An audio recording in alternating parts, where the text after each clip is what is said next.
So Ms. Herrell is recognized for 5 minutes. Thank you, Madam Chair, and thank you for serving, and I wish you the best of luck. And this is, of course, our last meeting together, and I just thank you for your leadership. And I also thank you for hosting this hearing. And my deepest condolences, obviously, to the first panel that was here in regards to the recent shooting in Florida. The targeted attacks remind us, unfortunately, of a cruel reality, is that we live in a nation that now faces threats from evil people, and this is unfathomable. It happens all the time. And while I appreciate what Dr. Meyer just said, I disagree, because I think any attack on any group of people, regardless if it's a religious group, because I would point out that there have been over 280 murders against our law enforcement family. And how does that differ from, for instance, a religious group or an LGBTQ group? Or I just think any kind of evil attack on any group of people should be stopped in this country. There is no room for it. And sadly, it's happening both sides of the aisle. I mean, I've heard, and we all have over the last hour or so, that it's right wing, right wing. You know what? It's left wing too. It's an ability for people in power to not stand up for what is right, for our moral values, and for what the people of this country expect us to do. And I'll cite an example because it comes from both sides.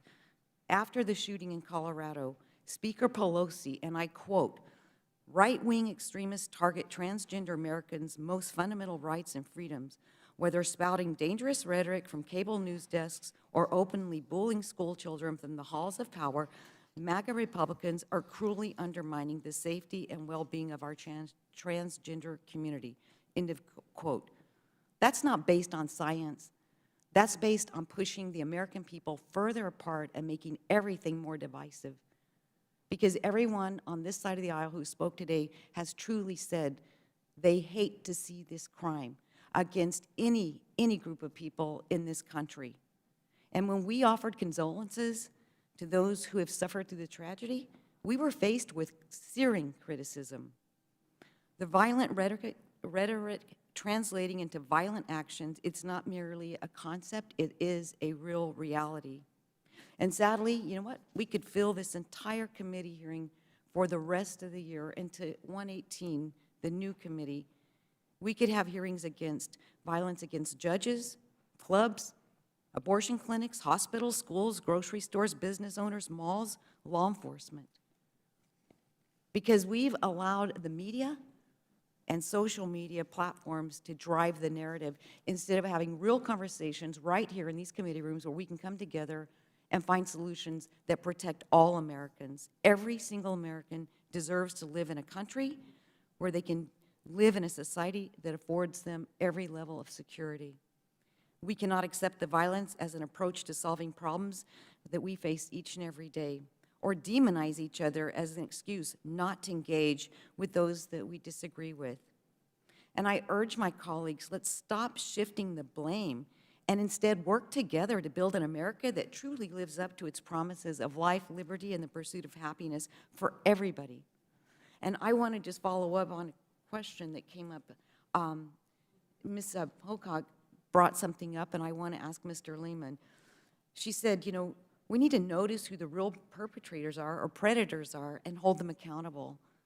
Are we holding these predators accountable when crimes of hate are committed against any group of people? Abstractly, yes, not in every case. There's a wide variety of things that are characterized as hate crimes. I certainly think that you could devote more time, resources, energy, competency towards the swift and effective prosecution of hate crimes. Okay. And again, I think this hearing is important, but I think at the end of the day, what we have to do, let's everybody identify as Americans first. Then we can figure out the way to solve these problems. But if we don't come together in a transparent manner and work to protect everybody, including law enforcement, the men and women that stand in the thin blue line, and those that are willing to stand up for our values, then we're in more trouble than I thought. And with that, Mrs. Chairman, I yield back. The lady yields back.